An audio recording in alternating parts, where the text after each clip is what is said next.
ആദ്യം കുളിക്കുന്നതിന് മുമ്പ് ഒരു കപ്പിൽ നേരിയ ചൂടുള്ള വെള്ളം കയ്യിൽ സൂക്ഷിക്കണം.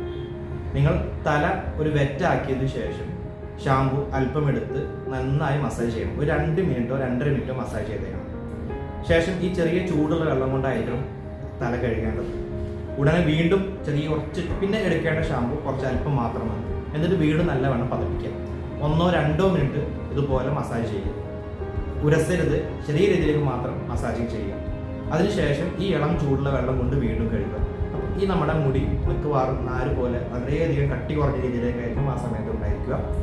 ചൂടുവെള്ളം തലയിൽ ഒഴിച്ചാൽ തന്നെ അതിനുശേഷം തുടർന്ന് പെട്ടെന്ന് തന്നെ ഒരു 5 മിനിറ്റോ 4 മിനിറ്റോ തുടർച്ചയായി തണുത്ത വെള്ളം അല്ലെങ്കിൽ സാധാ വെള്ളം ഉപയോഗിച്ച് തല കഴുകിക്കൊണ്ടേയിരിക്കുക. ചുരുക്കി പറഞ്ഞാൽ റണ്ണിങ് വാട്ടർ ഉപയോഗിച്ച് നമ്മുടെ ഷവർ ഉപയോഗിച്ച് വെള്ളം തലയിൽ ഒഴിച്ചുകൊണ്ടേയിരിക്കുക. അത് തല ഒന്ന് കൂളാക്കാൻ വേണ്ടി മാത്രം. ഇത് ഉപയോഗിച്ച് കഴിഞ്ഞാൽ ഷാമ്പുവിൻ്റെ ഗുണം പെട്ടെന്ന് ലഭ്യമായിരിക്കും.